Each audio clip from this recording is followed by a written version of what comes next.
अस्सलाम वालेकुम दोस्तों। आज जिस मौजू से बात हो रही है वो स्किन डिजीज़ से मुतल्लिक है और बहुत ही ख़तरनाक नोयत की बीमारी है जिसे चंबल कहते हैं। चंबल या चंबल एक दायमी सोजिश, देरपा, गैर मुतद्दी जल्द की बीमारी है। मेडिकल टर्म में इसको सोरासिस कहते हैं। अगर आप में से या कोई दोस्त, साथी वगैरह या कोई भी शख्स सोरासिस का शिकार है तो इस वीडियो को आखिर तक ज़रूर देखें, क्योंकि इस वीडियो के इख्तिताम पर मैं इस मर्ज से मुताल्लिक़ कारगर और मुफीद होम्योपैथिक अद्वियात बताऊँगा। और जो नए व्यूअर्स हैं इस वीडियो को शेयर और सब्सक्राइब ज़रूर करें और बेल का आइकन ज़रूर दबा लें ताकि मेरे जो नॉलेजेबल वीडियोस होते हैं वो आप तक उनके नोटिफिकेशन आता रहे। सोरासिस एक जल्द की बीमारी है। ये मुदाफ़ती निज़ाम की ख़राबी है, यानी ये एक ऑटो इम्यून कंडीशन है। इसका मतलब ये है कि जिस्म अपने ही खिलाफ एंटीबॉडीज़ पैदा करने लगता है। एंटीबॉडीज़ ऐसे केमिकल प्रोटीन्स हैं जो हमारे मुदाफ़ती निज़ाम, हमारे सेल्स और हमारे टिश्यूज़ को वायरसेस और बैक्टीरिया से बचाने के लिए पैदा करता है। और ऐसा भी होता है कि किसी वजह से इन सेल्स का जीनियाती मादा तब्दील होने की वजह से, इनकी साख्त तब्दील होने की वजह से एंटीबॉडीज़ उन सेल्स और टिश्यूज़ को वायरस और बैक्टीरिया समझकर उस पर अटैक करते हैं और इसकी वजह से पैदा होने वाली बीमारी को हम ऑटो इम्यून डिजीज़ कहते हैं। इस ऑटो इम्यून डिजीज़ की वजह से जहाँ बहुत सारे अमराज जन्म लेते हैं, जहाँ फंगल इन्फेक्शन होती है, आर्टिकेरिया होती है, वहाँ सोरासिस जैसे जल्दी अमराज भी पैदा होते हैं।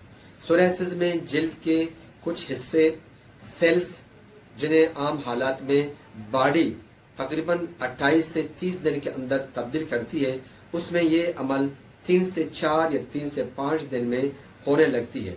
सेल्स तेजी से बनते हैं और तब्दील होते हैं, जिनकी वजह से जल्द सुर्ख और स्केली हो जाती है। साथियों, सोरासिस जिस्म की सोजिश पर मुश्तमिल होता है, जिसमें जल्द के गैर मामूली हिस्से और सुर्ख खारिश वाली खुजली वाली तख्तियाँ शामिल होते हैं, जो बुनियादी तौर पर हाथों, घुटनों, कोहनियों, टांगों, कमर, गर्दन, खोपड़ी, कान के पीछे और मुख्तलिफ जगह बगल के नीचे ये पैदा होते हैं।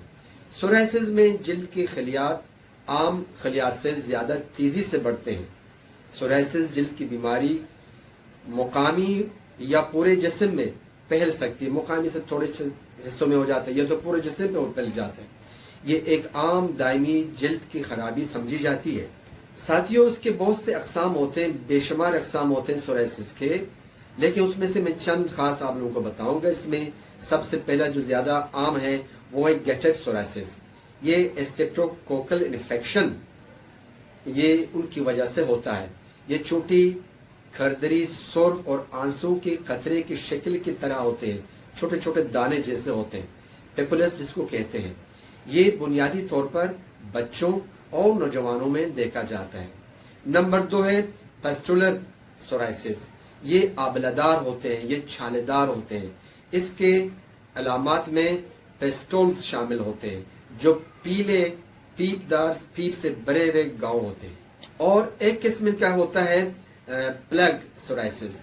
ये चंबल की आम शक्ल है और ऊपरी हिस्से में चांदी की सफ़ेद कोटिंग सी हो जाती है। उसके साथ जो जहाँ पर ये पैचेस होते हैं उससे चांदी की जैसे सफ़ेद कोटिंग उसमें उभरे हुए होते नज़र आते हैं।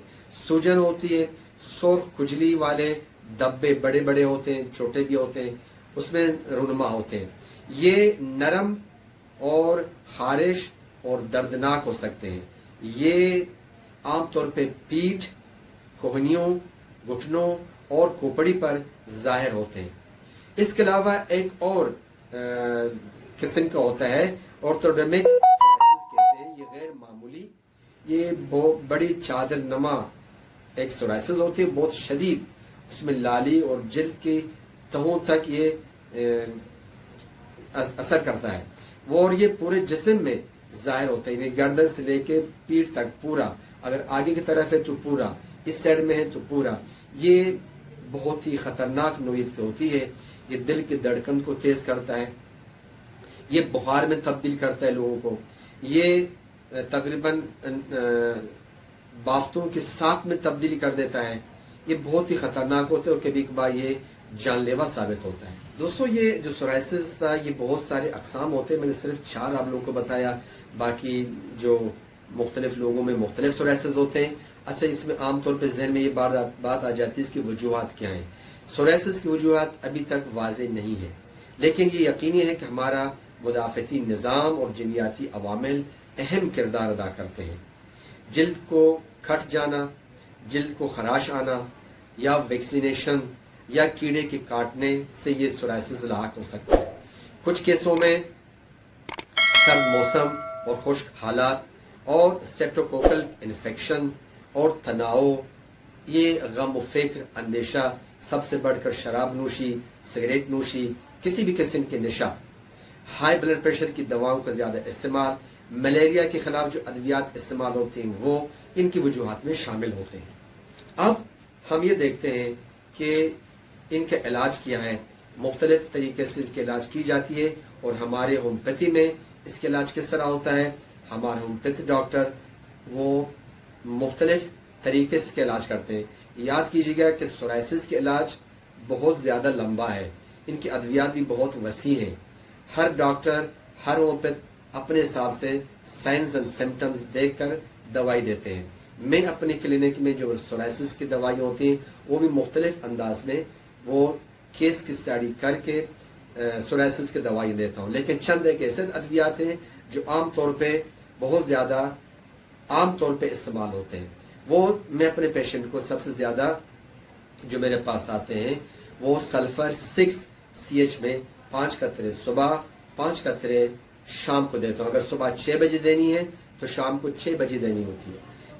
نمبر 2 میں جو دوائی دیتا ہوں وہ ہے کریسوروبینیم 30CH پوٹیسی میں 5 قطرے صبح، 5 قطرے شام کو. اگر صبح 7 بجے دینی ہے تو شام کو 7 بجے دینی ہے، پورا 12 گھنٹے کا. نمبر 3 میں دیتا ہوں کالیم ارسنیکم دیتا ہوں 200CH پوٹینسی میں 2 قطرے صبح اور 2 قطرے شام کو. یعنی صبح 9 بجے 2 قطرے دینی ہوتی ہیں اور شام کو 9 بجے یعنی رات کو 9 بجے 2 قطرے دینی ہے. چوتھی جو نمبر ہے وہ میڈیسنوں میں وہ ہے مادر ٹنچر ایمی ویسناگا کیو میں. یہ 10 قطرے دن میں 3 مرتبہ میں اپنے پیشنٹ کو دیتا ہوں. یعنی صبح اگر میں 10 بجے دیتا ہوں، پھر دوپہر کو 3:30 بجے کی دیتا ہوں اور رات کو 10 بجے دیتا ہوں. اس کے علاوہ میں نے ایک کمبینیشن بنا رکھی ہے، وہ کمبینیشن میں آپ لوگوں کو بتاؤں گا. کمبینیشن جو میں نے بنایا ہے وہ ہے SPC. سورائسس کے لیے میں نے جو خاص کمبینیشن میں نے بنائی ہے وہ 4 ادویات پر مشتمل ہے. ارسنک ایلبم 200، ہائیڈروکوٹل 200، پیٹرولیم 200، رسٹاکس 200. یہ چاروں ادویات کو میں 120 ml کی شیشے میں ڈالتے ہیں. وہ پھر میں اپنے پیشنٹ کو 3 قطرے دن میں 2 مرتبہ خالی پیٹ صبح اور شام کو میں دے دیتا ہوں. دوستو یہ تھے ان کی ادویات جو میں عام طور پہ اپنے پیشنٹ کو دیتا ہوں. لیکن بات وہیں پر آ جاتی ہے کہ سورائسس چونکہ بہت ہی خطرناک بیماری ہے جلد کا، اس کی دوائیاں وہ پر سمپٹمز الگ الگ ہوتے ہیں، وہ ہر ڈاکٹر اپنے حساب سے دیتا ہے. میں جو اپنے کلینک میں دیتا ہوں وہ بھی کبھی کبھار میں چینج کر دیتا ہوں کیونکہ اس کا رینج آف میڈیسن بہت زیادہ ہوتے ہیں. لیکن جو شخص بیمار ہے، خدا نخواستہ آپ میں سے دوستوں میں سے کوئی بھی وہ از خود کوئی ادویات استعمال نہ کرے، وہ اپنے قریبی ہومیوپیتھ ڈاکٹر سے ملے.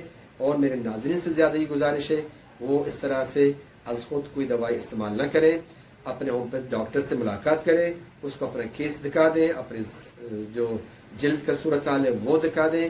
وہ ڈاکٹر آپ کو بہتر طریقے سے ادویات دے سکتے ہیں. اور کیپ ان ٹچ رہیں، ہر 15 دن میں اپنے ڈاکٹر سے صلاح مشورہ کرتے رہنا. اپنے خیال کیجیے گا. اللہ حافظ.